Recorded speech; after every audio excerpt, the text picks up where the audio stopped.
All right. Well, we'll see. Wait for somebody to come on. We can see here. Participants. I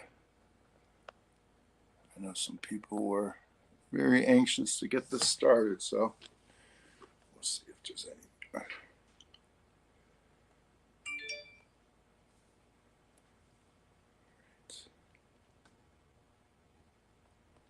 just want to make sure that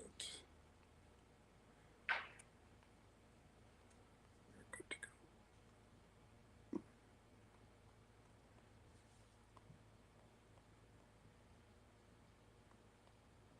There we go.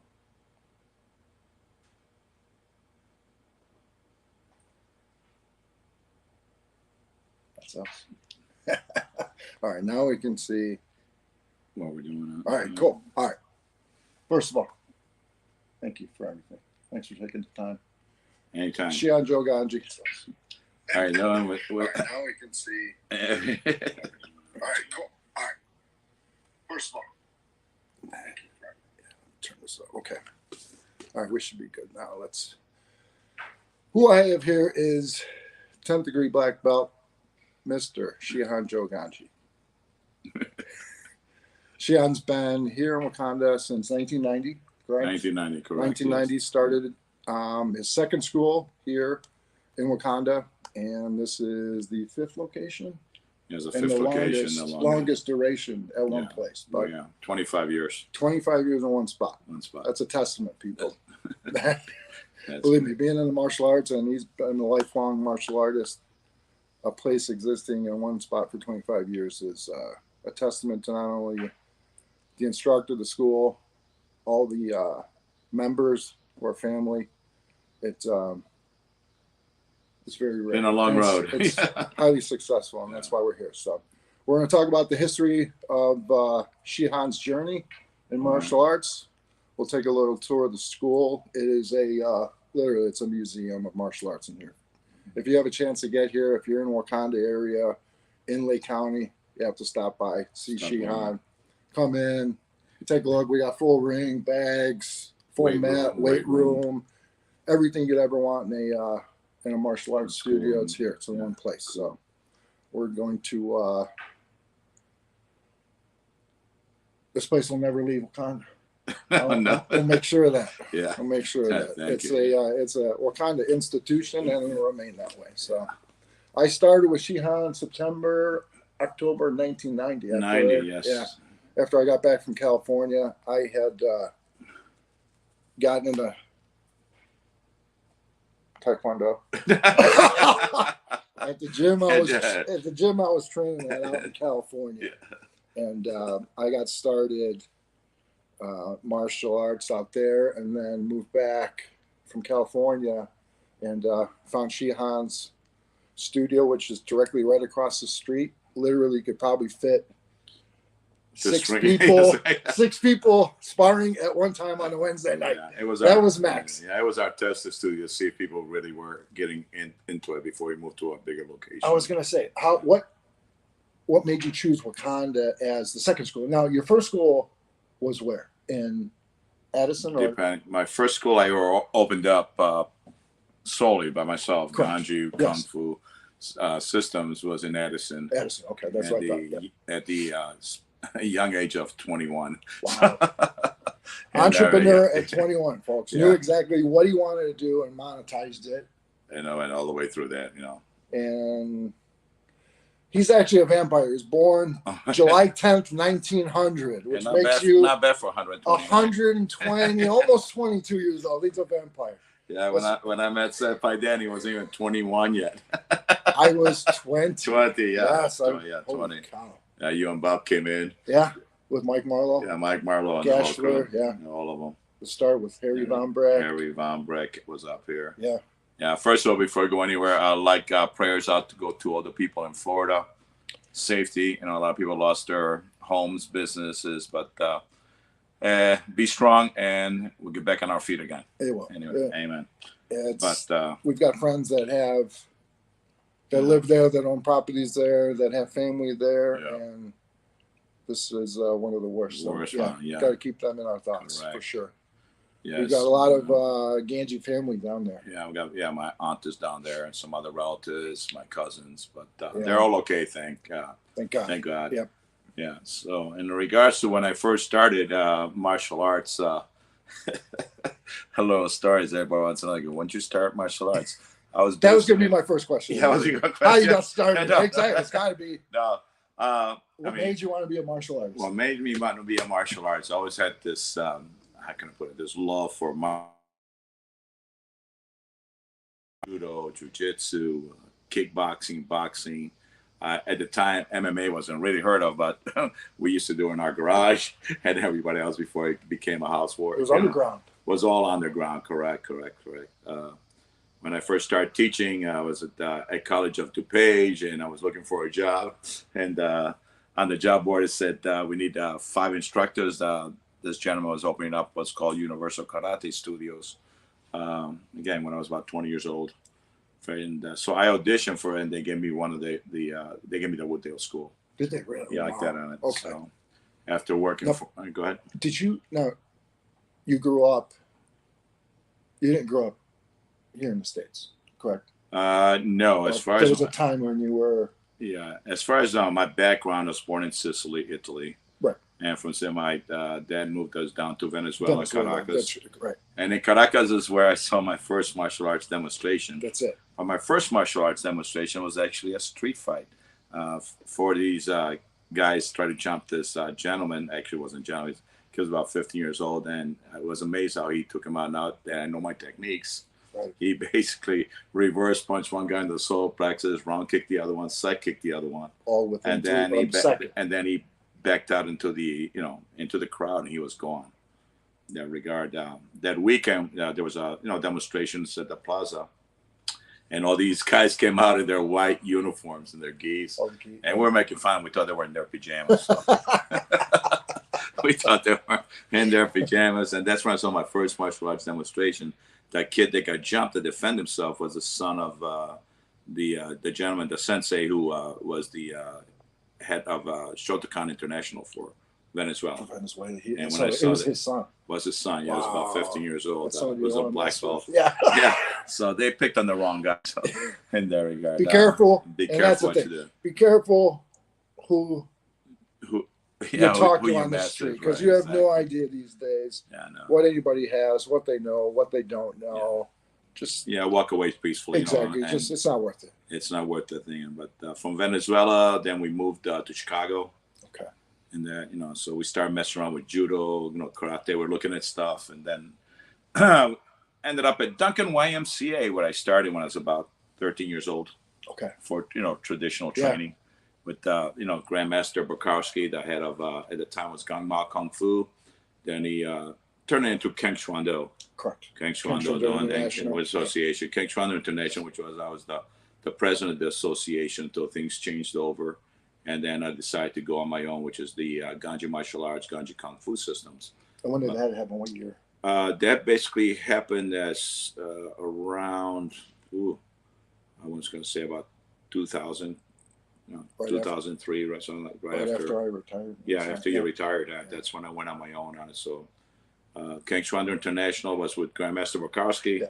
He retired, and then Shihan Greg Woodridge, great martial artist, one of my other kids, took over the association, and it went on from there. Yeah. In that regard, I decided just to go do your own thing, do my own thing, and away from the association. They're basically located in California. Yeah. In that regard, and then.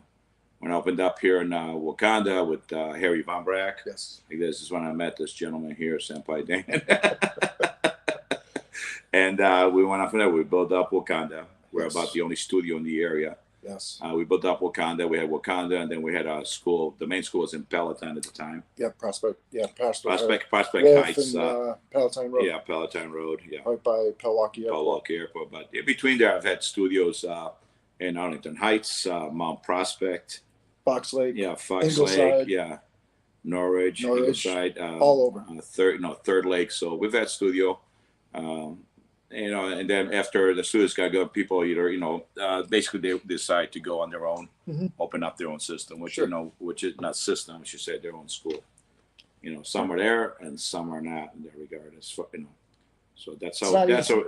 No, it's not easy. Everybody thinks open up a school. People don't realize some people love to teach, but then Right. you have the business end of it. You Right. got all this other things. So it's not just a matter of teaching martial arts. You got to understand the business. You got to understand how to, sign people up, how to keep people. The biggest thing is how do you keep your students? Correct. Retention. Yeah. Which a lot of students don't get. You can't come in and beat the hell out of everybody comes in your studio. You'll have no students. Won't in that last regard. long. Yeah, no. Right. As of right now, we have a really good repertoire with our students, and we have kids, adults, seniors. My oldest senior right now, he just turned 82. Wow. We had one that just passed away, Senpai Mike O'Connell. Yeah. Actually, was my first student in Wakanda, and I made him wait like 2-3 weeks before I signed him up. He was like, "Yo, sign me up now." I go, no, go back. He goes, but I got a check here. I go, I don't care. He went away like that, and we became great good friends. He passed away. Great dog trainer, unbelievable like that. Yeah. Great martial artist in that regard. Senior citizen, unbelievable. And above all, great good friends. I call them pops. And there. That's the one thing that, with the martial arts, that instills is that respect. Yeah, respect for others. Yeah. For others, understanding the history of the martial art, Yeah. understanding the history of the instructor, their journey, because you're part of their journey, they're part of your journey. Yes. There's a sign on the wall said everybody's a black belt. It's just whether or not you stick around long enough and train long enough to become a black belt. Exactly like this. You can quit at a white belt, or you can put in the time. Yeah. It just there's no one who cannot achieve a black belt. It's just people quit too soon. That's that's the other thing out there. I've had students where everything is easy from in the beginning, and then as you go to the different levels, we call them invisible walls. You got to learn to crash through that wall, and as soon as something becomes difficult, they stop their training, and that happens not only in martial arts, happens in boxing, judo, jiu-jitsu, and it happens in life. Things get hard, and you stop. Either you gotta weather the storm. You gotta weather the storm. Perseverance is my key thing. There is perseverance. But just show up, right? The hardest part is getting. The part is getting here, like this. And so then he'll take over from there. Seriously. And I train people, and it's the same. I just tell them, just show up. Yeah. Once you get there, then you know what? Then we can clear your mind, clear your lens, get your mindset right. Yeah, and then you'll feel better about yourself. And when you leave, you'll be grateful that you showed up. That you showed up, yeah. 100%. Yeah. So what classes do you have rolling right now on a consistent basis? What's the schedule like? As far as schedule, we have classes, noon classes, like on Wednesday, Friday, and Saturdays from 12 to 1. Then we have group classes in the evening. It's like, Monday, Wednesdays at 7, Tuesday, Thursday at 7:30. Okay. And Fridays at 6 o'clock. And we train everything from, traditional Kung Fu, progressive systems. We work some the jiu-jitsu, we work the kickboxing, especially being next to a kickboxing champion here. This guy's undefeated, man, one of the big boys. I got lucky. I had a good coach. Yeah, undefeated, man. I'll tell you what, don't want to get hit with his right cross. And you don't want to get hit with this cross either. No, but anyway, so, cross for you. like that. But we also have private classes. We have private instructors, so if you want to, like an example, train like in just kickboxing, we could do a kickboxing classes. Nice. In kickboxing, we train everything from American style to Muay Thai style and everything else, MMA systems. So we take the whole round of approach depending on what you want to work in and understanding the different levels. In Kung Fu, the original system was Gong Mao Kung Fu, and then got into Kang Shuando, which is an eclectic system. So same thing with Gangi Kung Fu system. It's very blended. Exactly. So we're now multiple systems of martial arts. So we teach like the 5 animal systems, such as tiger, tiger, leopard, snake, monkey, dragon, he's my big monkey over here. Praying mantis. Yeah, we work praying mantis, and we have touches off such as Wing Chun system. But the whole thing about Gong Mao Kung Fu and Kang Shuando before is the blend, how we mix one thing into the other. So some people, according to the masters, like Master Kwan, some people are better at certain systems than others. It fits the individual. Yeah. like that. It's just like Taekwondo. It's just Taekwondo. Yeah, exactly. Right. You take Taekwondo, it's all You're kick, just going to learn just kick. You want to learn in that regard, and then if you want to learn self-defense, they try to sell you on the Krav Maga, which to me, and my attitude is this: if you have a black belt, anybody gets a black belt on, you should have a basic concept of self-defense. You should not have to take another system or pay for another system to teach you common sense self-defense. After you've already achieved the exactly. Black belt. After you achieve your black belt, think about that. I mean, you achieve your black belt, you have no idea how to defend against a club, a knife, or somebody grabbing you because you're doing the art stuff of it. So you have to understand the difference. Correct. I hear a lot about people say, "Well, I took martial arts and it didn't work." Well, why don't you state what school you went to, who trained you, and why it didn't work? Like that. If you go to a studio that teaches a lot of form or katas, you're not going to necessarily learn a lot of self-defense. Well, you're not going to learn anything. Exactly. If you go to a studio that's, let's say, sport orientated, don't forget, sport has rules. Street does not have any rules. I've been taught that my school is too intense. It's this, that, and the other. But the idea is a good martial arts school should be a little bit intense because you want to know how you're going to deal in the stress. When somebody actually physically comes, they grab you. A lot of these schools don't even grab each other. That's why a lot of people love the jiu-jitsu, because in jiu-jitsu, you have to make contact. You have to grab each other. You got to pull each other. And we do basically a lot of the same thing here. I mean, when somebody grabs you in a self-defense situation at school, they're going to grab you. They're not going to be nice about it. They're not going to put, icing on it or like this, and then practical self-defense. Nobody's going to, like you hear at the schools, okay, first I got to say, yeah, then I got to get into my stance, yeah, and then you say, yeah, and then you attack me. That's not street. Boom. Somebody comes up on the street, they're going to go bam. They're going to just, so you got to understand real life situations. So I train a lot of police officers. I train a lot of, fire department people, bodyguards and so forth. Border Patrol. Yeah, Border Patrol on it. And drug. A lot of, I can't say names now, but like DEA type personnel at the Air Force or at the airport with security. Yeah, train military, and it goes on. Women's self-defense is massive and huge, and I think every woman should at least take 10 self-defense classes to feel comfortable enough that they know what to do, or at least have an idea what to do, in that situation, because the world today is so messed up. Oh, totally. You just that if everybody's a victim, you've got a target on your back, and you're naive if you think you're not. Yeah. So making, and that's why martial arts makes you self-aware of your surroundings, because that's what we train. Yes, we train. Yeah. It's preparing yourself for the situation before the situation ever happens. So when the situation happens, you react without thinking. Without thinking about it. It just automatically happens. And it's all those hours and hours and hours of training. Yeah, the principle is get home safe. That's it. That's our motto is be aware, be prepared. It sounds very Boy Scoutish, but you know what? It's so true. The ability to be aware of the situation, because a lot of situations, if you're aware, can be blocked, can be avoided, right. Go to something else and so forth. I've walked away from a lot of situations just by avoiding. I've also heard comments like, well, for him being a master, he didn't get into a fight.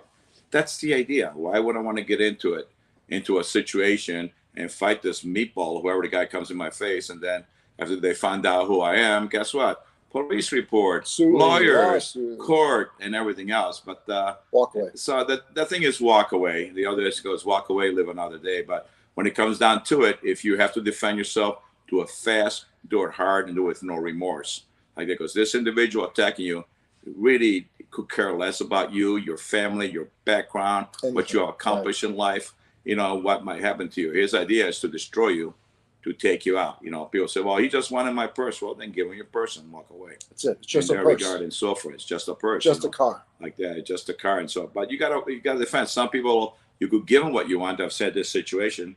You give them what you want, what they want, I should say, and then in return they'll stab you, shoot you, punch you out, and because you saw because they see you as you're vulnerable. You're like someone to hit. So you gotta be look what's happening in a lot of cities, New York, Chicago. People are just walking normally. Got these idiots coming at you, boom, jacking you from the side, blindsiding you. Just so even though lately a lot of them have been running into a lot of good fighters, and they're getting demolished, Yeah. But then we're here for a certain group of people. Well, did he really have to go to that intent to defend himself? Yes, he did. He has to go. That's the only thing these people out there understand, and so forth. So, the idea is defend yourself. What are you gonna do? You have your kid with you. You're gonna talk this guy down? No, protect your kid, keep him away from your family, and if it comes hand to hand, do the best you can. Okay, and don't worry about whether you're gonna hurt him or bloom and so forth. You have to defend yourself because this individual is going to put you down any way he can. Not only you got to deal with the physical end of it, like this, then you have the mental end of it, like women's self-defense. If a young lady gets raped and so forth, not only is that the physicality, what about the mental stress afterwards? The PTSD. We've had certain school district telling their girls in self-defense just to do nothing, lay there so he doesn't hurt you anymore. No, the hurt is there. Right. The hurt is there. Defend yourself and so forth. So I've had a lot of women who actually have done quite well in self-defense. Seriously, they have. I mean, fantastic. The stories I could tell you about, different, like one of my black belt's wives got jumped in the subway, in Chicago and the guy basically tried to grab her pearl and pull it out. She turned around, just groin kicked him, palm struck them in the nose. And the guy actually she goes, I couldn't believe how fast it worked because she did something. She didn't scream. She reacted because she was trained. Yeah, exactly. So we had an example like Senpai Lin, like that. Yeah. In Buffalo, some idiot at the red light reached inside her car. What did she do? She grabbed his arm and stepped on the gas. Right into the. Took him with him. Took him with him. There was a police. There was a police officer in the corner, so he saw the whole thing. So roll the window up, drive, and just drive away. Get about 70, and then drop the window and let him roll. Don't worry about it. No, it's the biggest thing. And the takeaway is when I started martial arts, you said something to us that resonated because I was in personal security because of the training that I received from you for literally 30 years, 30 plus years. Personal security, corporate security, musicians. I mean, but you always said, I'd rather be judged by 12 than carried by 6, which is true. True that. Because, I mean, I can speak from experience. I've been sucker punched before when I was 17. Who hasn't? And I had been in maybe a handful of fights prior to that. And it only took once. And then ever since then, I never asked a question. If anybody got, as I was taught, within my comfort zone, which is very big. But if you get inside that zone, you're dead. Exactly. You could talk and to me. I'll ask questions after. Exactly. Right. It's the biggest thing is protecting myself, protecting my wife, protecting my kids, protecting my dog, protecting my friends, family, protecting people I don't know. It's take that. I take on that responsibility to protect everybody that I'm with in every single situation. Oh, exactly. Yeah, you got to step up for people that can't. That's They one can't thing help about themselves. martial arts. Being a martial arts is not just only your self-defense. It's the self-defense of the community. It's self-defense of people who cannot defend themselves. Sticking up for people versus just walking away and saying, "Well, it's not my problem." Right. Or stand there with your film and record and not do exactly. anything.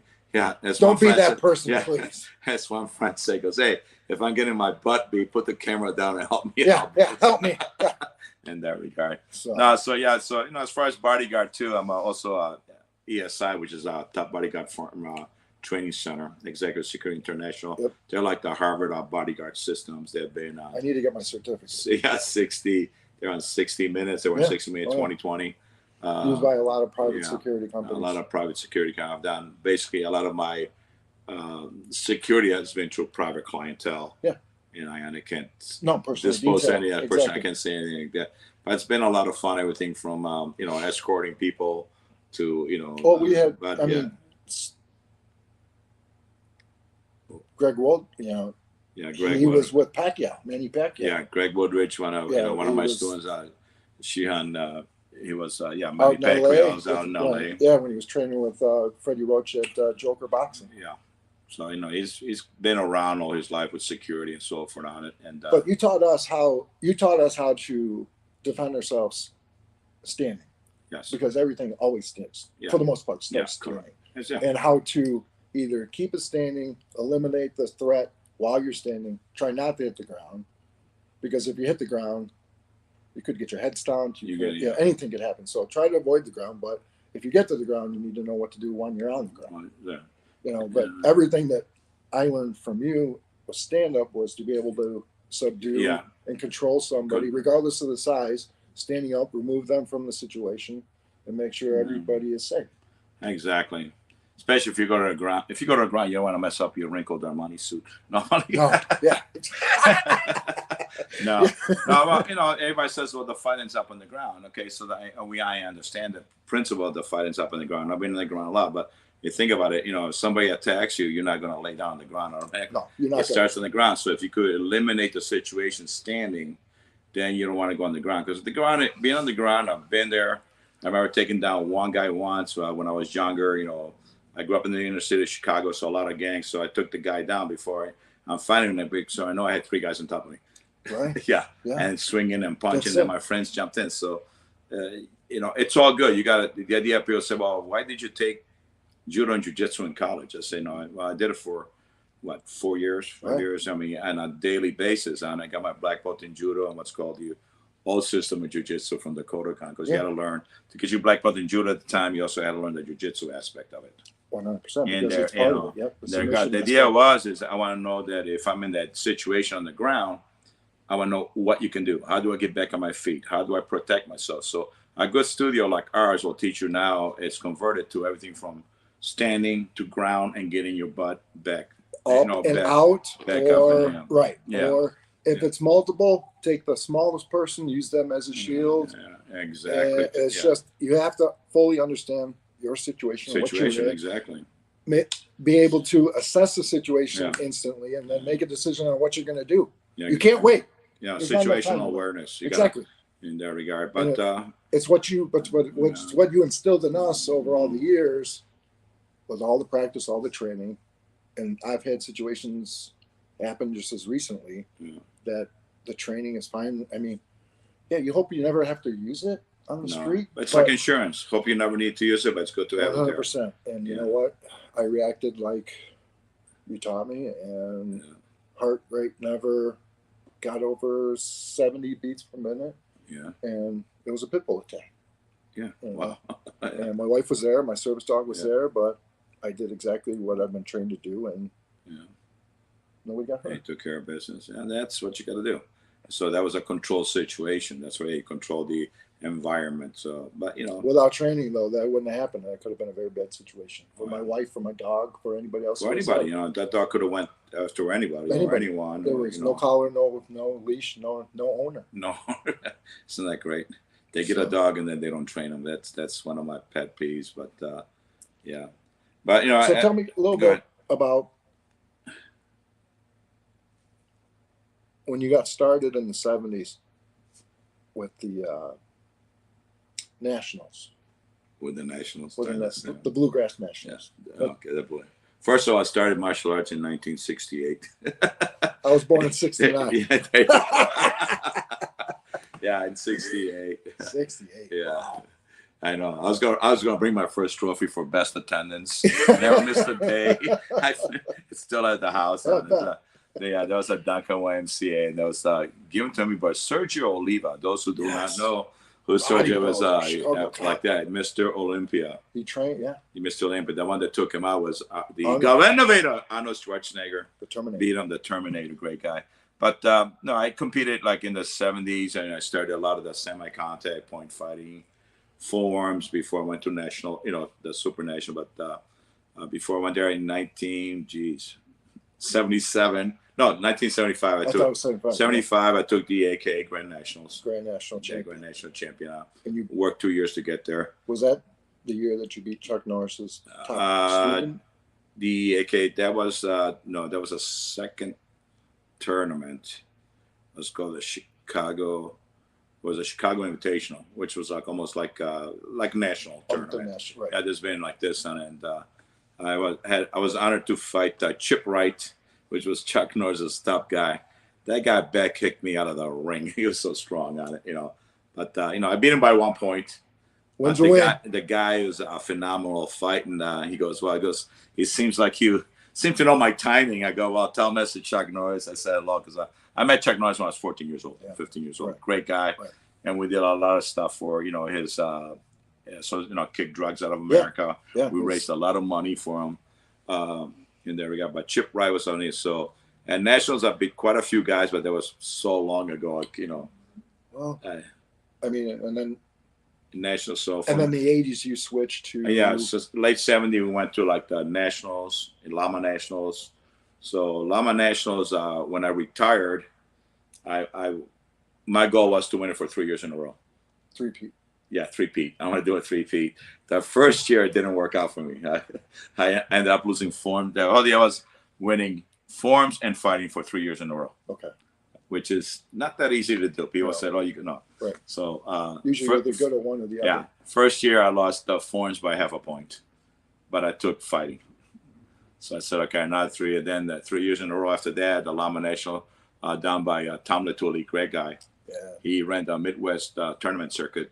This is where a lot of these fighters, even Dan and Weekend the War. company, Weekend War, that's a kick. He ran Weekend War, great fights. It was the #1 full contact kickboxing organization in the Midwest. In the Midwest. And he's originally in the Midwest, started the first MMA fights. Yeah, Remember the because cage he had fights? the Bangkok Brawl and also the No Holds Barred. Yeah, no holds bar competition. But anyways, from that on, then we start. I travel like St. Louis.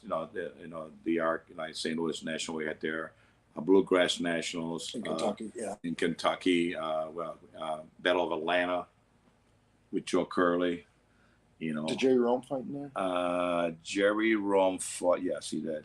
Because he was, big guy. I think, the light heavyweight world champion. Yeah, he was out there because he would have Joe Curley would have a regular tournament during the day, and then he would have the kickboxing, like the Golden Boy. I tend like this. He came out there. He's been in a lot of movies on, so a lot of great fighters down there. Then in the Midwest, with the Midwest, like we put on the Weekend War. Right. No, we had Dan on the card. Shawnee Carter. Yeah, Shawnee Carter, Kevin Miller. Rick Rufus. Rick Rufus. Yeah. I fought. Sensei Rita Magnani. She was undefeated woman. She was undefeated. Yeah. Belt holder. On it. We fought at the Rosemount Rise. Quiet Riot. Remember him? Quiet Riot. Jason Robinson. He ended up fighting. He ended up fighting James Toney as a professional boxer and lost in the 9th round by a TKO. Yeah. But Jason, my pro debut was at the in Waukegan. No. Kickboxing was. Oh, kickboxing. Was down in Diversity. Yeah. And Jason headlined the card. Yeah. St. Andrews. It was actually at the Vic. At what? I think it was at the Vic. At the Vic. You were the promoter. The promoter all the way down. At the theater. Remember? The theater. Oh yeah. Jeez, man. Getting old, folks. Forget it. That was my pro debut against a guy from London, Ontario, Canada. Yeah, that was. Yeah, it was put on by me and Sensei Gerald. Yes. Yeah. Gerald Jackson, another great martial artist. Hi, Gerald. Sensei, how are you? Sensei, how you doing? Great guy. He's now an NRA instructor. We also do classes here at the studio for concealed carry for anybody's interested. CCW. Look us up. Yeah. Highly important nowadays. Yeah. So in the 80s, you started transitioning more to. At what point did you transition more into teaching? Was it the actually in the late 80s? Because like I said, I was still competing in the 90s. Yeah. So I actually stopped competing normally while it was in 94, 95. That's how far I went. Because I went into the seniors division, masters division. Yeah. And then you had the one over 40 fight at St. Andrews. Yeah. Yeah. Fought Val Simo. Yes. On it. Who was younger than you. Yeah. It was a super fight. It was a great fight. He was my corner yelling at me. And it was keep your guard up. It was an awesome, fantastic fight. I mean, two legends in the area going at it. Yeah. Seriously, much respect at that age to be able to still put down the line and bang it out. And it's much respect, huge respect. Thank you. Yeah, during those years too, we used to put on a lot of demonstrations by our demo team. We were like the number one demo team. We used to put on demos all over the place with, different people from the school. We had some funny skits, some serious skits in there. We got, but no, overall, like, and then in the early, was it 90s? In the mid 90s, we had like Marcelo Benzon. Yes. He's in Uruguay. He became the North American champion. He moved back to his native land, Uruguay. Great guy, undefeated on it. It was for the ISK title, North American. It was supposed to go 4 rounds. It ended up going 7 rounds because, under their rules is if there's a tie, you keep fighting, or you could throw in the towel. Either win or so quit. I asked Michelle, "How you doing?" He goes, "I'm doing good." So he's working. So in the 7th round, his partner, to give you an idea, had lost 35 to 40 pounds to drop to his division, which was 150, 145. So because he could never win a title in the light heavies. Right. And then the 7th round, he was drinking water, and Marcelo goes, "How are we looking?" I looked at the corner, and the guy turned around. He puked all over the lieutenant governor of South Carolina, which I thought was great. I got Marcelo just work his body, so Marcelo took it in the 7th round. Yeah, he won up there. Yeah, but so different things that I remember in one event warming up, everybody's going, "Well, what's that sound?" And I guess so I go, "Oh, it's Dan warming up," and they go, "Well, what's that sound?" He goes, "I don't know. He's punching a brick wall. That's the sound that makes when you hit a brick wall." You fought that guy from St. Louis, remember? Yeah, Rob. I fought him twice, actually. Yeah. Big, heavy-set kid. Yeah. They called him the Silverback. I fought him amateur. It was my 5th fight when I was playing semi-pro ball. I fought him on a Saturday night and then played a football game semi-pro on Sunday. So I don't know too many people have done that ever. No. And that was actually the game that I blew my knee out and into my football career. So I walked into the studio on Monday on crutches, and Shihan said, "What the hell happened to you?" Because he knew that I had won 2 nights before. And I had to tell him that I blew my knee out playing football Sunday morning, and that was the end of my football career. But it took my fighting career full time. Yeah, well, your knee is out. Yeah. It's weird when you get an injury, but then you continue with life. The whole thing is, okay, you deal with your injuries and you keep going forth. A lot of people have an injury and they kill their whole lifestyle. There's always more you can do. I mean, all the injuries I've had over the years, you learn to adapt to what's going on. That's the beauty about martial arts. It should teach you to adapt to what's going on, not only physically, but also in life. Right. When I won my retirement fight for the regular semi-contact for the Lama Nationals, that last fight, I ended up ripping the inner groin muscle. In between fights, and the doctor goes, "Don't fight." I said, "No, I trained too hard. This is my last fight," like that on it, and I won it. I won against one of the Indians from Shihan Scorpion, and like that, one of his top black belts out there, and was a really, really good fight on it. So, do you have any of that on film? Unfortunately, at the time, very few people had, very few people had cameras, got pictures, something like that. I had.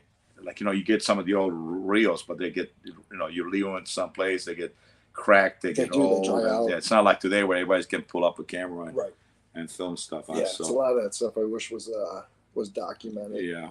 Now, did you have any run-ins with guys like Superfoot Bill Wallace, Sugar, Pete Cunningham, all of them, Dennis Alexio? Dennis Alexio, Nikitas, Daniel Santo. I mean, So as far as like that, like Daniel Santo is the one that I took after in regards to stick fighting and blade fighting. Great mentor. I love the guy. It's unbelievable. I can tell you stories about him. I get seminars on it. Dennis Alexio, I met because Tom Latuli. His name was Dennis. A lot of people don't know his real last name is Dick. Yeah, I wanted to fight him. Tom Latuli was the one that changed it. He changed it to his mother's maiden name. That's Alexio. Yeah, great guy. I wanted to fight him. But That's Alexio. That's Alexio. Then the Benny the Jet, I met through seminars and everything. Great guy. Nicest person you can meet until you hear this. Ding, ding. He had like 75. Yeah, he was 61-0-1. That's what something like that. Now, here's a quick story about it. They told him, because it was before the era of full contact with Samika, that he would never be any good in martial arts. That's what they told him. Yeah, that's what they told him. Boy, did he prove everybody wrong and so far. Yeah, I think like Master Bill Wallace, who I trained with for a long time. I was, Super fit. at tournaments and seminars, I was a sparring partner. Nothing like getting hit with a foot going at 70 miles an hour. Phenomenal. People just go, it's just a flick. Well, I'll tell you what, get on your bike without any helmet or mask and have a little rock hit your face. Then tell me how that feels. Just going at 30 miles an hour. That's it. Let alone a foot going to your face. But because of Master Bill Wallace, that's where we adapted a lot of our double, triple kicks, which were under the old system, we're not allowed. We're not allowed. It just didn't work on it. Great guy, unbelievable guy, Bill Wallace. I mean, a lot of my students did seminars with him and studied with him. Great guy. If you ever get a chance to do a seminar with Bill Wallace, highly recommend it. Legend in the sport. Legend in the sport on it. Man, then who else was there? Bill Wallace was Pete great. Cunningham. I never got to train with Pete Cunningham. Saw him fight though, right? Yeah, he saw him fight. Yeah, I saw all these guys fight. Yeah. Pete Cunningham and so forth. I mean, there were so many guys like that fought. Like you got Shihan Scorpion. His guys were like really unbelievable in that regard. Super kicks. Another Reggie. Reggie and all them guys. Kenny Jackson, Jackson. Kenny I Jackson. fought my fifth fight, broke my foot, and that's how I ended up playing football. Yeah, like one of the original teams that was out of Chicago was, if everybody know Kenny Knudsen. Kenny Knudsen. Yeah. And it's up in the top 10. Trained with him heavily.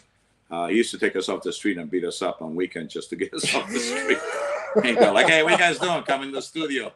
Okay. So we're like basically just meat for him to beat on. But, he was like, oh, you guys want to fight? Coming in. So we learned. And you learned. Like that. And Flam Evans was his number one fighter. Trained with him heavily.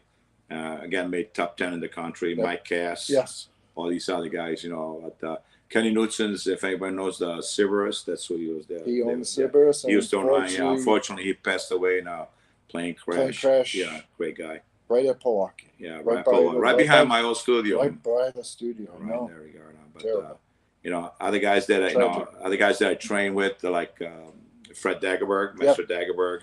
Yeah, we went down, and I remember going down there and having a sparring session with their guys. Their guys, yeah. Yeah, just so we could get fresh blood.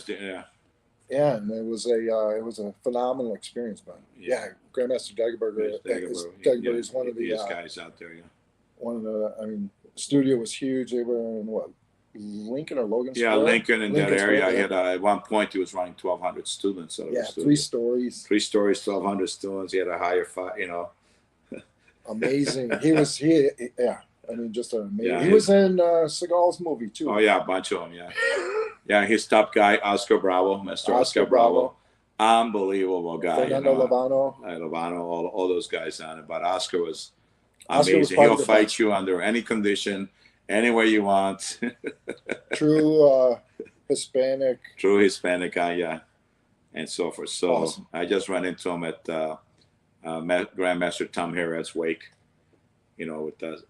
Master Tom Harriet, he ran those tournaments. I didn't know he passed away. Yeah, he passed away. Scott Francis, Master Scott Francis, Shihan Scott Francis. He was his second, He was, yeah, he was out there, Master Saviano. Yeah. Master Saviano, student, Hackney. Greg Hackney. Or Keith Hackney. Keith Hackney. Yeah, that fought in He fought in the UFC one of the first one. He was the first one. At 220 fought a guy that weighed 680 pounds. And dropped him. Dropped him with a ridge hand because he broke his hand. Yeah, right? I know. He hit him with the ridge hand. That was a problem. When he dropped him, he hit him 42 times. Yeah. That's how you ended up breaking. But great guy, Keith Hackney under Mr. Saviano. Yep. Yeah, we were just there the other night awarding some of his black belt. Their master's level, 7th degree, 8th degree, and 9th degree black belt level. How many top veteran martial artists, like you, top of the food chain, are at that event? At that event, we had Shihan Scott Francis, Master Dagerberg show up. I showed up on it. Master Saviano, of course, on it. Master Rico Peoni, like that. So we were on the what's called the board of acceptance. That we right. acknowledge, their ranking. The ranking. Of course, before that, they get tested by the master of the school, Correct. and then you have a finale with different masters. So acceptance, and that's pretty good. They had about 20 other black belts there. That's amazing. In I mean, their it's regard. just it's tradition. Tradition, true. So, when you go to tournaments, that's a beautiful. People say, "What do you go to tournament?" Because you get to meet when you go to a regular tournament, you get to meet all these masters. You get the network. You get to know who it is. You get to see, who's coming up in the ranking. And actually, then a lot of people convert from semi-contact. They convert to either kickboxing or MMA, or they convert to MMA. I've been blessed by having students like Senpai Dan, and Dan Abelis, Kevin Miller, Lupe Aguilar, so many. I mean, it's truly it's a family. It's family. Nick Marias is on there. Lupe and Nick just got their black belts Saturday night, which was Friday night. We finally gave him a black belt ranking after all that year. It took a long time. It did. He earned it. Both earned it. Well deserved. Exactly. And congratulations to him. I've got pictures that I'll share, but it was awesome. Yeah. It's anytime somebody receives their black belts, it's special. It's a special moment. They say the journey just begins, right? Yeah, correct. My stepson Anthony Loyacono and Edson Castillo, they were the top performance. They were, yeah. And then we had a lot of just a lot of students that that goes on and on and on. That we still keep in touch with 32 years later. Oh, correct. Like one of our top female instructors, Senpai Sydney Austin. Sydney Austin. Sydney Austin. Her brother's name is Austin. Yeah. Sydney Austin. Koyo, she says now, but top competitor and everything else. And she's been when she's 6 years old. Since national now. Now she's a high school teacher in Palatine. She was just on TV getting interviewed. They interview different teachers and what I'm back. So she grew up in Palatine, went to Palatine High School, and I was a teacher in Palatine like this. And so right now she's coaching tennis. Go figure that one out. But it's good. It's all good. A great personality. She ups out. She takes care of all the computer and all the mess at the school. She just said that I just finally found the on button on my computer. That's okay. He's trying to find it said hit any key, and he was trying to find any key on his keyboard. Any keyboard like this. Like I love to my wife Beth Mondragon, like that. Great person. She keeps me up, keeps me healthy. Love you, babe. So, that's it. And there we go. It's part of. I mean, it's just another chapter. Another chapter, right? Exactly. True. Like an example, like right now, you're into jiu-jitsu. Yes. With which school you're with now? Lake County Brazilian Jiu-Jitsu, which is part of Checkmat, which is the #1 Brazilian jiu-jitsu organization in the world. They won the Worlds in December. So excellent. That's a Mundelein. Yeah. So that's what I love about all my students. They all grow. Like I'm not a type of studio that's like, no, you can't do this art or you can't do that art. To me, it's all knowledge. That's how I grew up. Went from kung fu. I studied karate, judo, anything that was available to, improve myself. Some people would say, well, why are you doing that? It's not to you. It doesn't matter. What I do is for me. It's not for you. I could share my knowledge with you. But I'm not doing it because whether you like it or you don't like it, that's your road. That's what you want to do. That's your choice. It's the decision you make. I've had people come into the studio, they go, if this is a kung fu studio, why are you teaching boxing? Well, one, boxing is a good thing to know. Two, you want to learn what happens if you run into a boxer. You want to learn what happens if you run into a jiu-jitsu guy. What happens if you run into a kung fu guy and everything else. I hear that people always say, well, I'm a street fighter. I go, wow, really? Do you go out on the street and train every day? Right, yeah. I'm a street fighter. Just because you got lucky smacking somebody doesn't mean you're a street. Now, granted, there's guys who are really good aggressive, and he could attest that they come into the studio, and then we put them against video, and what they do, they quit. They quit and they leave and they never come back. My fastest money I ever made training was people coming and challenging me. They pay for like an hour private lesson, and then they go, "Oh, you really hit me. Well, I thought you wanted to spar. What do you want to do for the next 59 minutes?" Yeah, it's up to you. It's your time. It's your time, And then when I put them up against people, one of the biggest things, it's nothing wrong with training with your friends in the garage, but you actually need instruction. You get a lot of these guys, they train the garage and they're tough, and then when they run into someone that knows any knowledge, they Or get beat knows- up pretty bad, or right. knows what they're doing. Proper They get technique. proper technique. Like you can learn all the jujitsu, kung fu, and everything else in a studio, but you need people that actually have had some situations in life. Not a lot, but like I've trained a lot of officers who have been in a lot of situations that you will never even think about. No, unreal. Unreal. Like I tell people, all these takedowns are good, and you could do this and go. Don't forget, there's no mats out on the street. There's no referee. There's nobody saving you. So you got to learn. Rules. There's no rules. So that's it. Yeah, but so the thing about training, like you say, going to all different tournaments, traveling to the country, which you've done, you learn from everyone. All the different martial arts masters that you forget their names because of the time being involved. Right. Well, you might have had someone coming up to you and saying something like, an example. A lot of people don't know about Grandmaster Jimmy Jones. Right. One of the greatest masters ever from the South Side of Chicago. I mean, this guy's put out more champions. Master Tankson trained with him. Yeah. What else? Cricket, trained with him. There's Scorpion training there somewhat. Everybody from the South Side. So he basically he was coming up when my master, Grandmaster Burkowski, was training. One of the things people say, well, why is he your mentor? One, I love this style, which is I studied too. Was Goju Karate, which means heart soft. I got my black belt in it. And one situation, I was having a hard time because I win one tournament, sitting there, and he comes up to me. He goes, Gangi, he goes, you're good. Your technical proficiency is good. You're really great at what you do and everything else. But where's this? Where's your mental approach to your fight? And that changed my world. After that, guess what? I became undefeated for a year.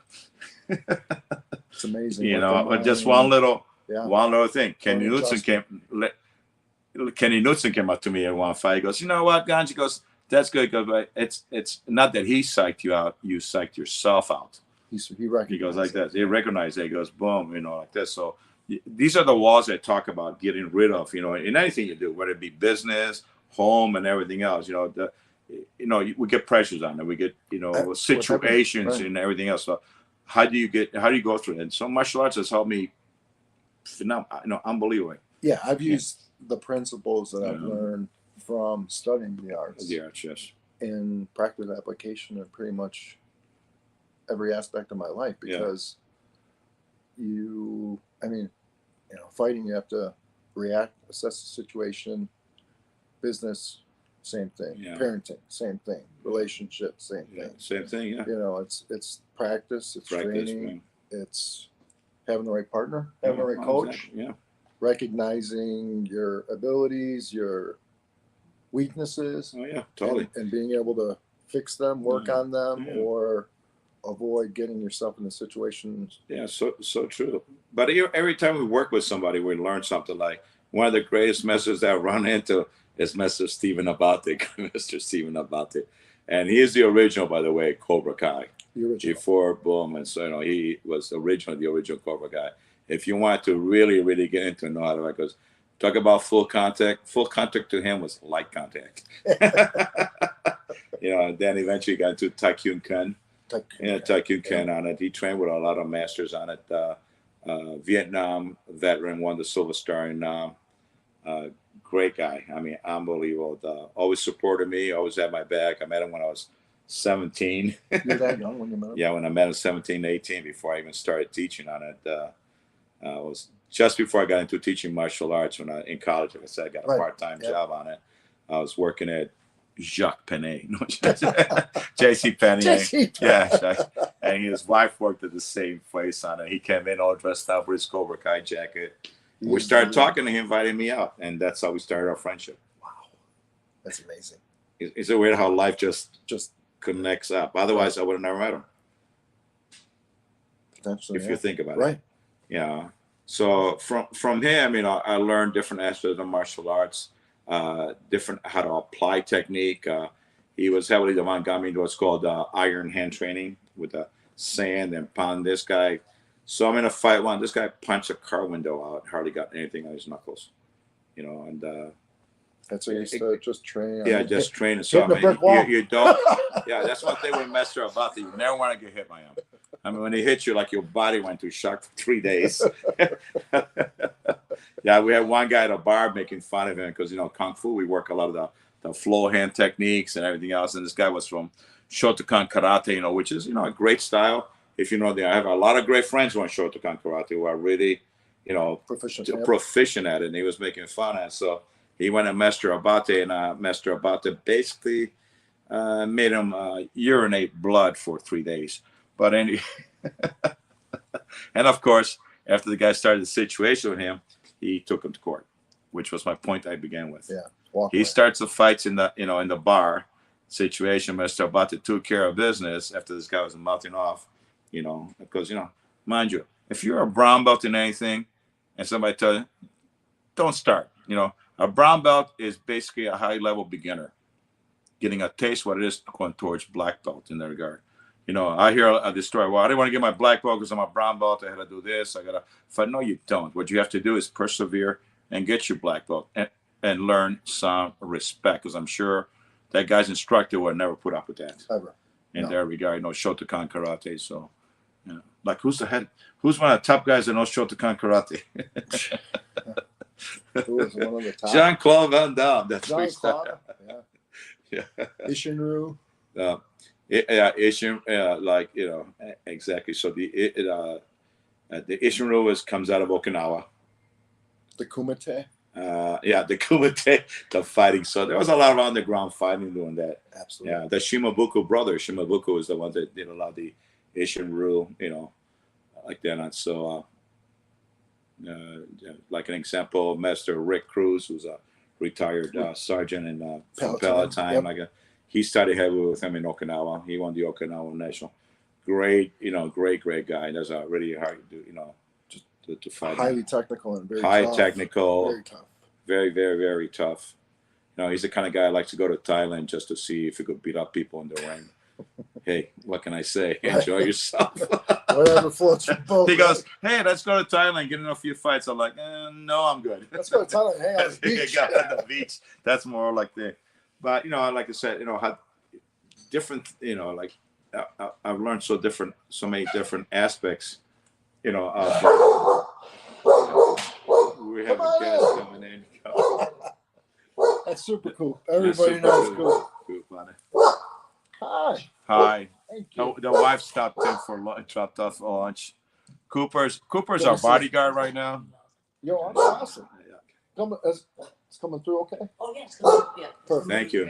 Yes, thank you. Go, quiet. The captioning's coming through really good, too. Awesome. Except for his accent. A couple words.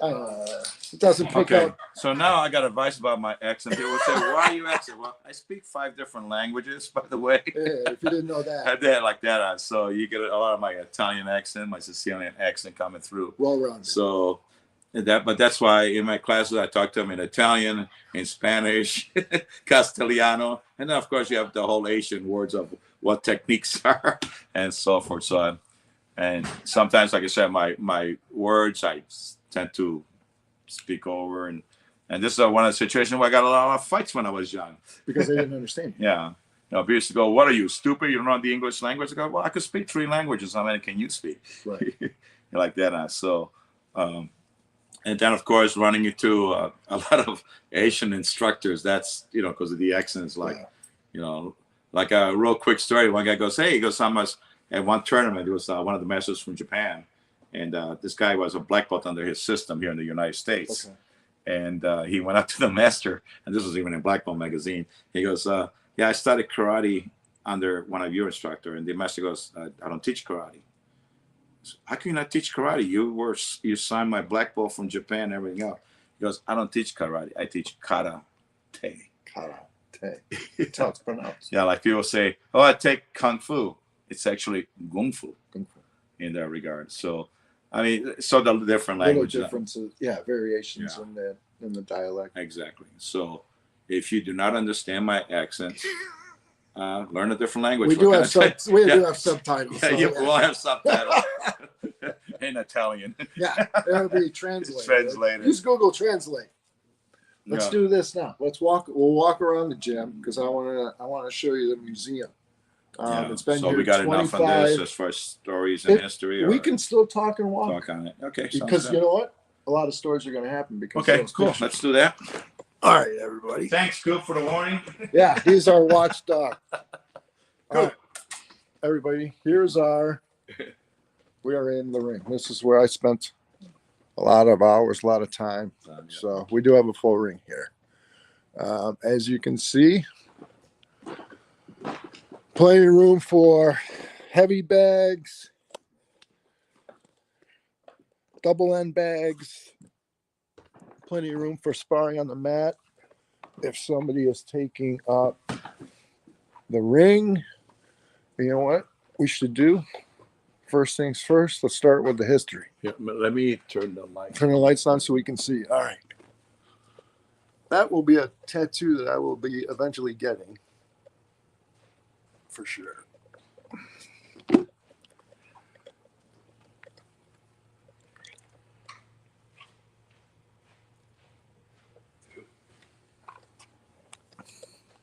Let's do this. Where would you like to start? Let's start left to right. So if you want to go with that up there. What I'm going to do is I'm going to switch the camera around so we can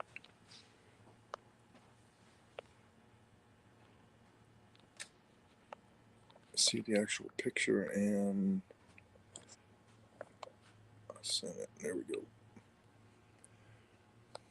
All right. So who drew that? No, that was a lithograph that was sent to me from friends of mine. This picture here on the left, you have Grandmaster Bukowski, Master McSweeney, who opened the first Kempo school karate in Ireland. In Ireland. In Ireland, Kempo in yeah. Ireland. Kempo in Ireland was the first school in Ireland that he opened up the school. He was the first black belt under Master Ed Parker from Kempo. Yes, at part, yeah, like that. absolutely. Master Francisco was Yep. the top black belt under Grandmaster Bukowski. That's who originally promoted me a first degree black belt. I remember him at one of the black belt ceremonies when we were Yeah. testing. Yeah, and this is Grandmaster Fred Dagerberg when he used to look cute. Yeah, there we go. And what's That's Sensei Christina doing one of our forms on the Wall of China. Great Wall? The Great Wall of China. She got an applause after that. Yeah. Wow. She's now a lawyer for international law. Like that. And then And that's I see- back in the day. That's when I had my first studio. Kind of just throwing a hook kick at Mr. Chuck Kruger. that's That's Chuck Kruger. holy cow. Yeah, that was when I was a first degree black belt there. That was my first studio. What year? That's when I was hired. I was a manager for Universal Karate Studio. They had 5. What year was that? Do you think? That had to be Around- 71. No way. Yeah, 1971. I wasn't 21 yet. Holy cow. Yeah. And That's one of our black belt doing a jump. I'm laying down on the ground. He's doing a flying side kick over my body. coming. And then the Grandmaster. The Grandmasters, you have myself, Master Saviano, Master Johnny Tai, great guy. And then Master Dagerberg with the blades. He's a blade master. Okay. Pretty cool. That's Master Chuck Kruger. You saw him down there. Like that. Now, that photo I took was primarily in college. You needed a, What? Did you need a action pick? Is that why? No, that's down. That's down with a 35 millimeter. I was in college. Anyways, Took photography class? it was took photography class. I did. No. I said, anyways, my majors was in art and photography. So I took that on a flying. So a lot of people didn't know. You had to basically that subject was you had to do something that looked like something else and everything else. No one guessed what that was. He's on a jump spinning crescent kick. Yeah. Like But that. nobody- Everybody thought he was in jazz class. Right. Everybody thought he was in dance class. He's not wearing any type of belt or nothing like that. No clue. That's a jump spinning crescent kick. I had to take it with 35 miller Nikon. That's part of class. Right. Yeah, like action move. That's when I got my first degree black belt with Mr. Kruger, who was a brown belt at the time. You like my Elvis chops? I was going to say the chops. Everybody. Yeah. Holy. You got to bring those back. Yeah. See, there's the date. I did this date in 1971. And then this is That's me. That's one of my favorite. 74. That's the one Seriously. kicking Larry Scarda. Yep. That's fantastic. Look at that. Yeah, that's myself with Senpai Sydney when she got her Sydney got say her- a word on it. Yeah, there you go. There's the group of black belts. And that is, let's see. You got Senpai Jen. You got Daryl, Genevieve. Sydney, her brother. You know, so all the other masters. I mean, Senpai Jim in the back. Fantastic. This And one we then- raised money for Chuck Norris. That's Chuck Norris in the middle. Yep. I know that And was my at, demo team. Yeah. That was at Rosemont, right? Yeah, Rosemont, Yeah. correct. And what's the year on? What's the same on the check? I can't even see it on like that. That's Anthony holding the check. Yeah, out. that's Anthony. Yep. My stepson Anthony was now a Alan beast. Ross. Yeah. Alan Ross, Alan Keith Ross, Carlson. Keith Carlson. I forget this little individual. I can't remember him. Louise. Yeah, Louis. Yeah, He kickboxed with us. he kickboxed with us. He was a wild man. he was And then he he was moved. one of the renegades that Castro kicked out. Yes, From he Cuba. was from Cuba. He actually swam. He actually He swam swam? on a boat I- to get to It was a United crazy States. Yeah. story. Okay. Then you have Sensei Tina on the left. Yep. The handsome guy, that's me. Senpai Jan and Shihan Lorraine. Taisha is #1 AK fighter. One of the toughest women you'll ever meet. Yeah, exactly. Seriously. There's my baby group. That's it. That's it. That's the future. Yeah, there you go. Bert, Yeah, Senpai Bird. and then the The Grand legend, Bruce, yeah. Be Like Water. And then that Oh, is The Ultimate and Self Defense. ultimate in self-defense. I have that tattoo on my left shoulder. That There I you have go. to get Amen. colored. There's only 5 people who have that. That's it. That's Right it. there. Oh, yeah. Who are the 5? Yeah, the It's a more kids secret. group on it. Yeah, more of the black belt group. Daniel Bellis. Any Bert. Bells, Keith, Bert. Yep.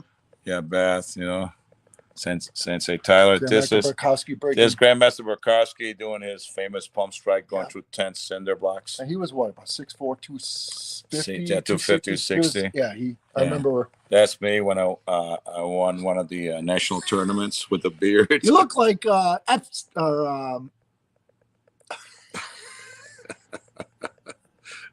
I look like a renegade from another country. you look like Welcome Back Cotter. Yeah. Thanks, love you too.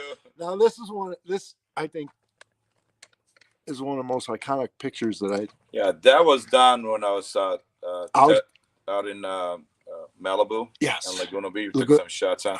That was a 40-foot drop as the waves were coming in. That's Grandmaster Burkowski. That's the same shot, as the hole right there. That was a 40-foot drop. They kept saying, back up, back up. I'm like, no, No, you back but up. you back up. Yeah. And then hold. That's all there's, shot. And there's Bill Wallace. There's Bill Wallace with seminar. Look at this guy right Proof, here. people. Who is Who's that? that? Greg Woodridge. It's Greg. And you know what?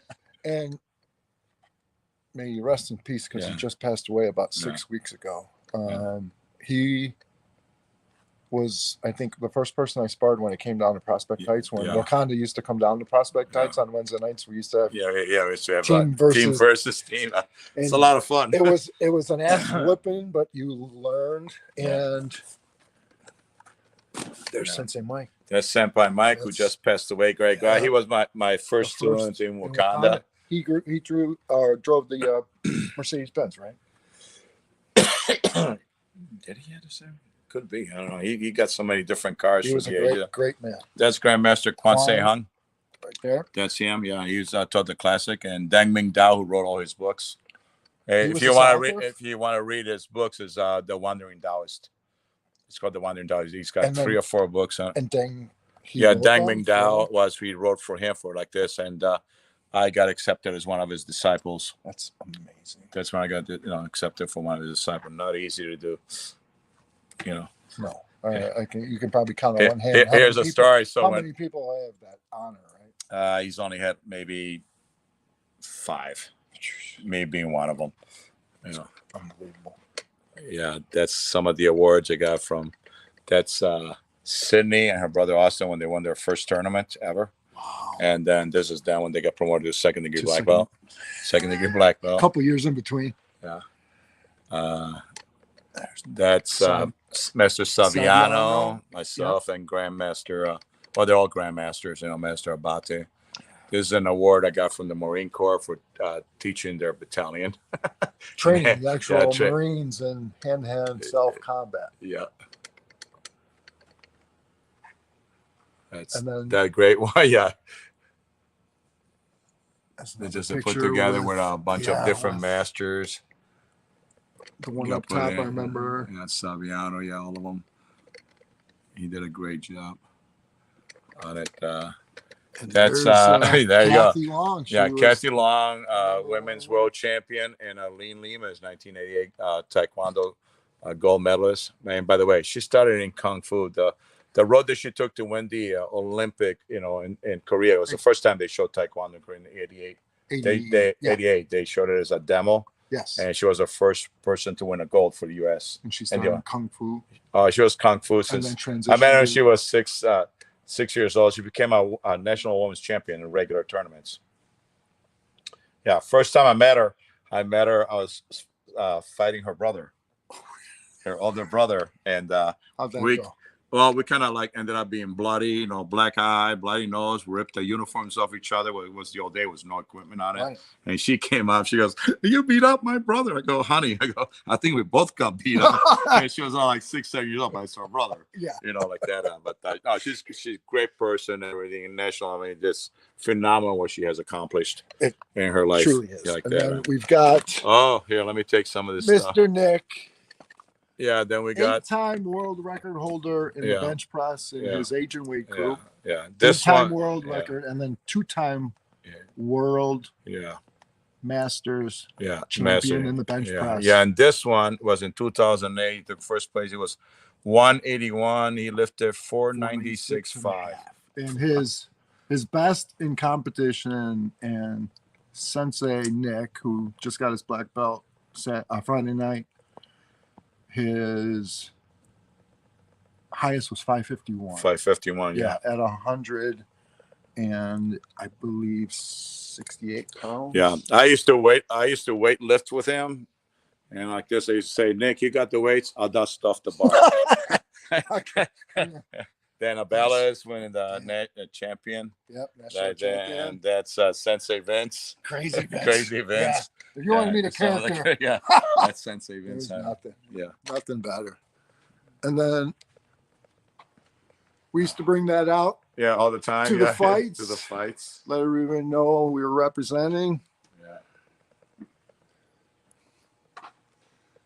And then we have Yeah, so we also teach.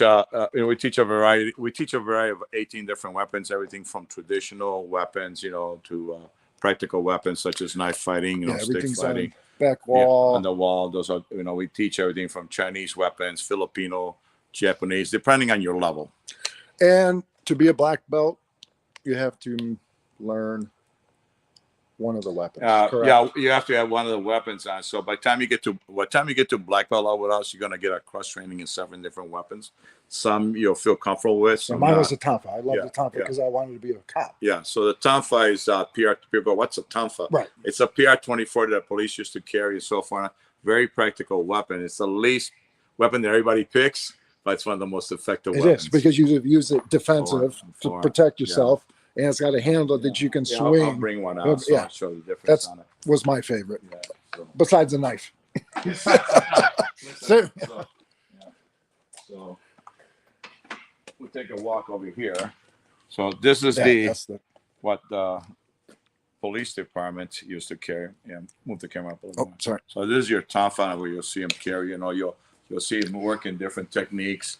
You have what's called an extension rotation. You can work it many ways, but the original, if you walk this way, these are all my ninja bombs. All masked up. Welcome to our bucket of weapons. So the original Tonfa was this. Yes. That's what it looked like. Right here. And then now they have ball Yeah, yeah. bearings. So now they got ball bearings. They got you can, high impact plastic that won't break. So, Yeah. you know. And you know what? It's legal to carry. It's Yeah. legal to carry. Yeah. Of course, everybody's favorite nunchakos. You know, got Joe, which is a short. Short.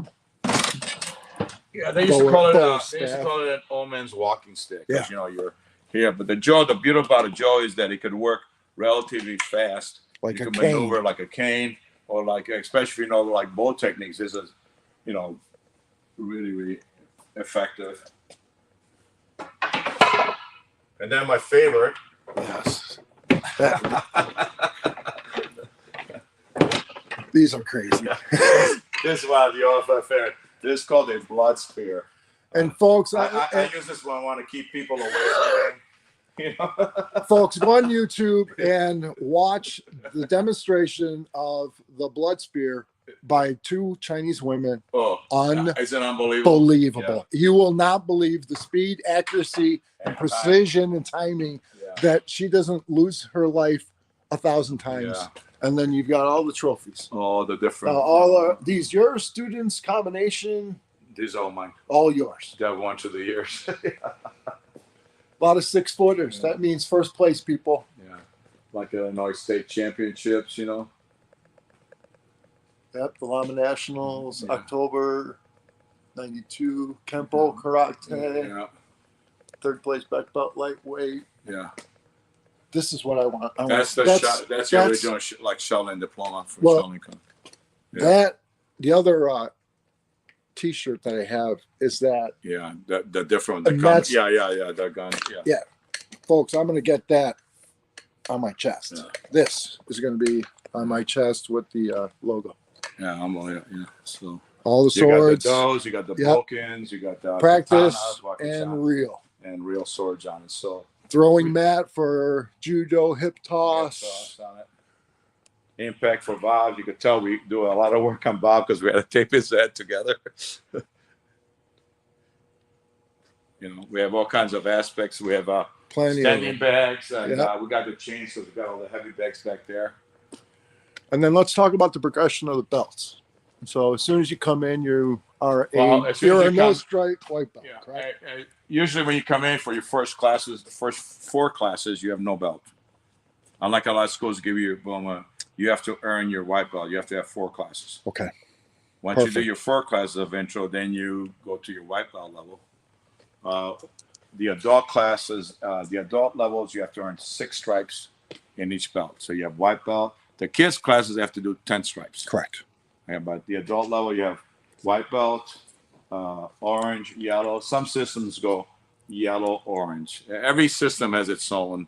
Yeah, because in Brazilian Jiu-Jitsu, the adults go right from white to blue, To blue. and there is no. Yeah, when I first started, it was white, green, Yeah. brown, and black. That's all there were. That's all there was. And And then money gets yeah, involved, well, and the that and the level of yeah. knowledge too. Yeah, Right? the other coloring belts actually came from Grandmaster Sensei Jigaru Kano from Judo. He introduced the belt system because he was an educator in Japan. He is actually the one that actually gave the go, introduced Kimura? Jigaru Kano, not Jigaru, Master Gitchen Funagoshi, who is the sole Grandmaster of Shotokan. Of Shidokan, right? Shotokan. Right. People say, what does Shotokan? Because people say, well, how can you say Ganji Kung Fu? You got your name. Shotokan. Shoto was his nickname. He was an artist. Kan means school. So they had to give it a name. So they called it Shotokan. Wow. Shoto was, Yes, Shoto is how he would, it was like calligrapher Calligraphy. and everything. Yeah. So he was signed everything Shoto. That was his nickname.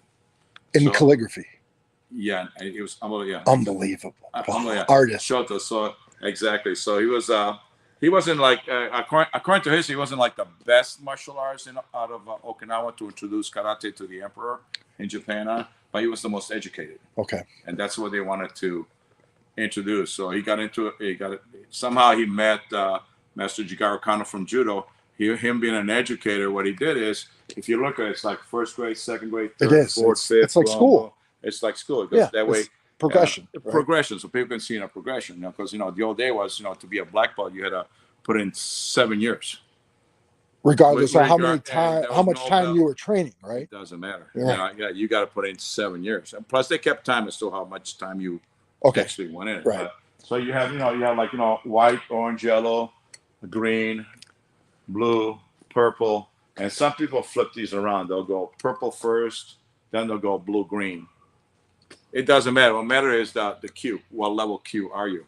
That's true. Right. You go like Right, 10th because- Q, 9th, blah blah Right. blah blah. Yeah. Then you have 3 levels of black, three brown. levels of brown. Brown, My correction. Third brown, second brown, first brown, and then you have 10 levels of black belts. Correct. Coming all the way through. Let's see your. Let's see yours. My what? Your belt. Which one? The one that has 10 stripes on it. I want to see your first white belt. That's what I have. I have all of your belts that you have awarded me in my basement, all in I got order. Yeah. And then you got That's signed. me and Bill Wallace. Signed two. To two. Joe. See, that's what I'm talking Best about. of luck. Yeah, see. That's when I was in kickboxing. Yeah. All the different ones, Bruce Lee, Using no way as well. as way, having no limitation as lim- limitation. Cool. That's when I had hair. A lot of you still have hair. yeah. That's with This Danny, is with Danny Danny Santo. Santo just I mean, Yeah. look at the age of these guys. Yeah, look at this. Yeah, look. And I know these people, and it's unreal. Yeah. That's when one of our guys won the What do you- American Predator. Yeah.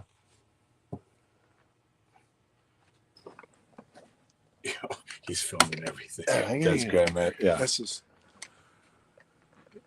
people don't Yeah. All that. people don't understand. So this one I won. Was it this one? No, the other one. This one I won in forms in 2016. Came out of April 2016, yeah. And So, then the bluegrass. yeah, that was in Bluegrass Nationals. Right? We talked about bluegrass. Yeah, holy But that's a fantastic figurine of Bruce Yeah. Lee. This is that's yeah, me. That's when I got my first degree black belt. Yeah. That's phenomenal. Yeah.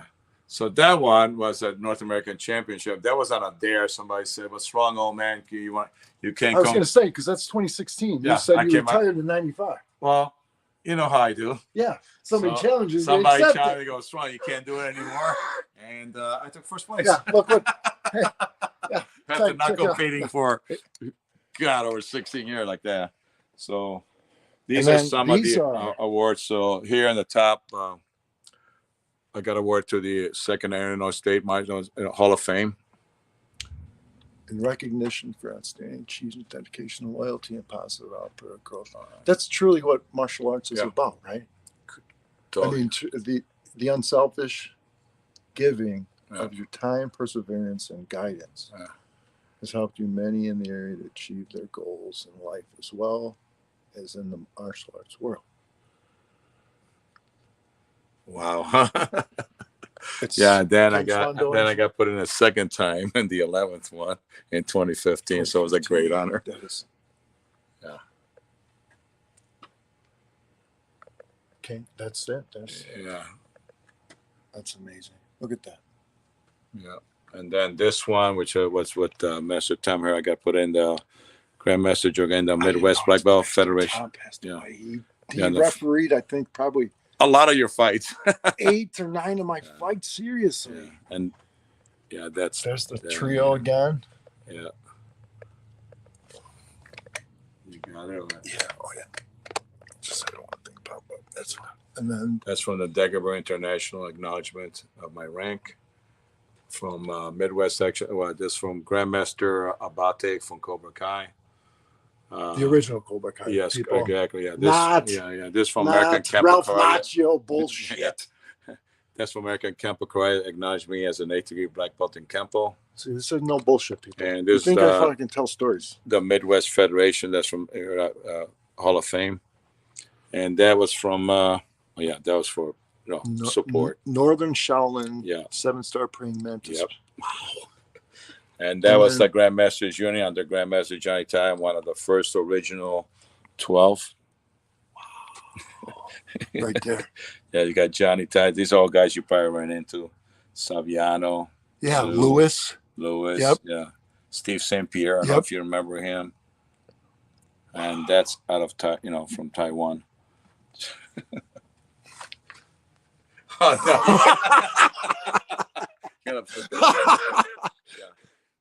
This is one of my original belts that after wearing it. That's right. Yeah. It's amazing. I mean, Yeah. that's truly. Yeah, those were 1, 2, 3, 4, 5, 6. Yeah, this is one of my first That's belts that I got my 10th degree, level. Hold on a second.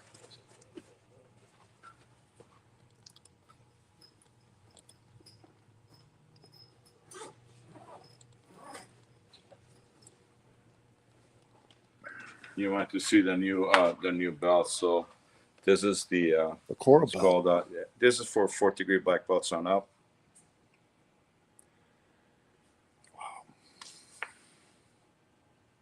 Fantastic. Wow. Amazing. Congratulations. So people say, "What about that belt?" So I said, "You don't believe the years, blood, sweat, and tears I've had, because I've had that belt on when you started, like that." And so, yeah. So Wow. this is the the one I wear like daily on it. It's by Okay. yeah. Look, That's the. that's how it's you just- wear. Well, they say a black belt originally was a white belt that just got dirty, right? Over time. But the best honor ever is if you could get this one. The pink sash. That's if you forget your mouthpiece. That's what you have to wear. Wow. See, and that's the saying. I never had a student who could not become a black belt just to quit too soon. Persevere, become. Power attitude. Yeah. And then we've got all the your gear and equipment. Yeah, it's You have to. It's kind of a little bit messy, but it's a must-have though. must-have gears. Yeah. These are the required gear, minimum required gear. For depending on what program they're in, correct? Yeah. And this another one in 22 for forms.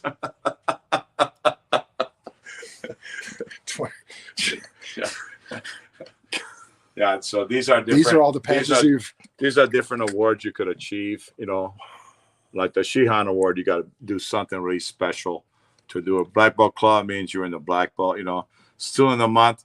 It's hard giving a student of the month because so many people can be the student of the month. You can only be one. Yeah, you can only be one. Then the parents get upset. Why isn't my child the student of the month? Well, what can I say? They can only be one a month.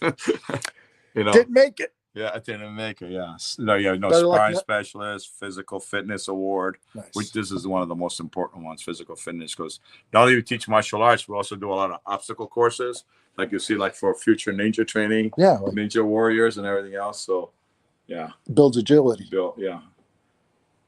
Builds all kinds of coordination and metal, water, wood, fire. Yeah, all the elements. Yeah. Gangi Gangi Kung Fu system. There's all the belts again. Yeah. And then we've got and here more. And here's the thing too.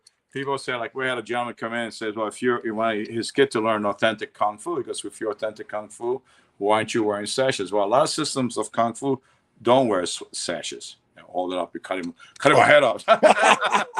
No, a lot of system of Kung Fu don't wear it. And everybody knows Kung Fu sashes because of the movies, Right. So I asked the person, I said, well, let me ask you something. Who do you think is the most famous Kung Fu person? Bruce Lee, Jet Li, Jackie Chan. Right. Besides movie, have you ever seen him wear a sash normally? Never. No. Yeah, a sash is something that just holds your waist. It's like a weight belt. You put it on. So some systems use sashes, some systems don't use sashes. An example, like with Danny Dos Santos, that heir to Bruce Lee's system. Correct. Their system is the logo. Different logo means different level. That's how they differentiate. Different color logo means different level. Because they didn't belts. They don't care about belts and so forth. So go argue with them why they're with wearing the wind chime. But everybody else gives me this argument about if you're Kung Fu, why aren't you wearing a sash? we don't have to. I have It's your friends, I have choice. friends who are actually, from China who open up schools in New York and everything else. They went to the belt system because it's relatively more simple, and that's what's accepted. And it's understood, right? And it's It's understood normal because, here, sashes right? could be anything. True. Like this. On an example, you go to some schools, you see the guy have 30 black sashes. Are they black belts? No. Everybody in the school wears a black sash. That's just their uniform. Okay. Actually, one of the people that know about sashes, the headmaster, doesn't wear a black sash. He wears a gold sash. Yeah, and then the sash, like an example, I studied the art of Hurangdo, which is one of the oldest Korean systems on it. And they wear a sash type thing, but the headmasters wear, which I'm going to be getting, is a sash, and is like you see the Shaolin, which is a dragon. Yeah. So the one side of the sash has the dragon, the other one has the tiger. In that regard. So there's different systems I studied and have different, different. Like, you get into the art of Hapkido. Well, Hapkido has so many combinations. They use a system. They got judo, jujitsu, right? Tang Sudo type kicking and so forth. Like Chuck Norris, people say he's got his own system. Chuck Kundo. I don't argue with Chuck Norris. No. There's a rule about that. There's a rule about Chuck Norris. He doesn't mow his lawn. He dares it to grow. Yeah, he dares it to grow. But so he studied that. He studied Tang Sudo, which is that's why I got my black belt in college. Well, in college it was either judo, jiu-jitsu. I needed credits for physical education. I had lucked out. So it was either badminton, basketball, judo, or Tang Sudo. I go, you got to be kidding. I go, you going to give me credit? I go, so that's I got heavily into judo and Tang Sudo. And then I did 4 years of that, and then got your credits too. Yeah, but amazing. These are the different ones here. Wow. That's Master Francisco, Grandmaster Bokarski. That's me getting beat up by Grandmaster Bokarski during my Shihan level. If you notice, the trees this was out in Vegas, and there was a wind blowing at 70 miles an hour. While you were doing. Yeah, when I was doing my form, I jumped up in the air, and the wind moved me. He goes, "That's wrong." That's not right. Yeah. Tim Gillis. I was also at Mount Prospect. That's where I met Shihan Woodridge. The Mount Prospect. Okay. It was called All Star Academy. And then Tim Gillis, me doing jump kick. He was a little bit taller than you. Yeah, that's Master McNamara. The Preston brother, great masters, great guy, great incentive guy. They were my mentors on it. Top two individual. McNamara and myself were the two lightweights used to beat the shit out of each other. To this day, he claims he beat me one more time than I beat him. It's the Irish in him. Yeah, exactly. He's not losing. And then that's me doing Snake and Tiger form. Tiger, yeah. Okay, that's me form in the middle. Look at my hair. That's when I won the Grand Nationals in 1975. That's my trophy right there. Oh my God. That's when we moved up to Wakanda. So. Yeah. That's doing the door form. The black belt grew with, that's when we promoted Master Mike to his 5th degree black belt at 81 years of age. Amazing, isn't it? Truly amazing. At 81, he's still. Yeah, it's fantastic. Look at that. No, it's like it's my chi, my inner power. My buddy Chuck. Best wishes. Yeah, best wishes. So they went up there. Bruce Lee, myself, and Shihan Greg Woodridge. Yeah. Terrible. Yeah, there you go. Unbelievable. It's one of my decoupage because I was an art major that I put together. That's fantastic. Yeah. That's awesome. And then the weight room. Yeah, they got the weight room. Some stuff is old. This is our makeup room.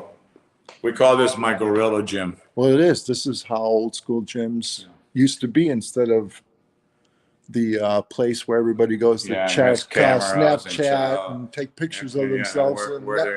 Once they start to beat up and sweat, they go home because they've worked out. Those are the people who get their ass kicked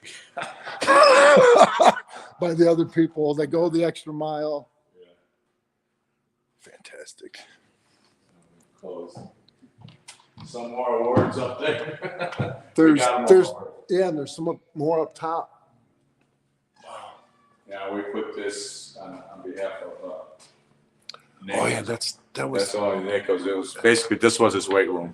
503 June 2nd, 2006. So, yeah. 181. And the Masters. At the world record bench press 503. Yeah. Fantastic. Natural too.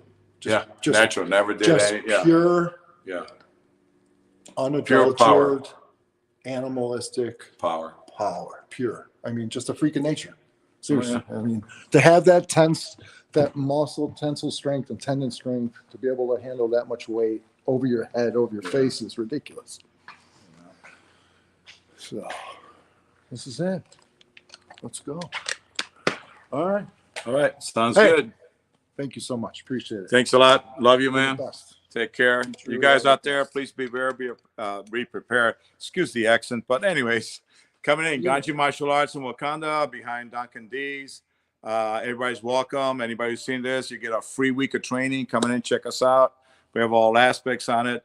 Senpai Dan will be joining us as soon as I'll be things back. go well. He'll be back. He's going to be our jiu-jitsu assistant instructor. He'll be coming up and for some groundwork. Kickboxing. Boxing, kung fu, and best of all, kata. I'm the kata queen. I said kata queen. And there we go. And we got the weight room, personal training too. We got it all. And turn it this way so we got. Okay, there you go. Come in. There we And I'd like to thank all my students, all my assistants. I mean, there's a lot of them that come in and help out every day, every night. Like, the family. the whole martial arts family, Senpai Bert, Senpai Bill, Senpai Ira, Senpai Dan, there's, Senpai Sydney, Sensei Laura comes in and helps out, with clean the place, which is amazing on it. My wife Beth for putting up with all of me, not half of me, but all of me. All of you. In that regard. And besides, and my junior team, all my junior black belts, I love you guys. Got a fantastic The future. Keep it going. There's no one stopping you except yourself. That's right. And keep it up. With that in mind, signing off. Ciao. Ciao. Talk to you soon. Thank you, everyone. Bye-bye. I'll be back. Awesome. Was that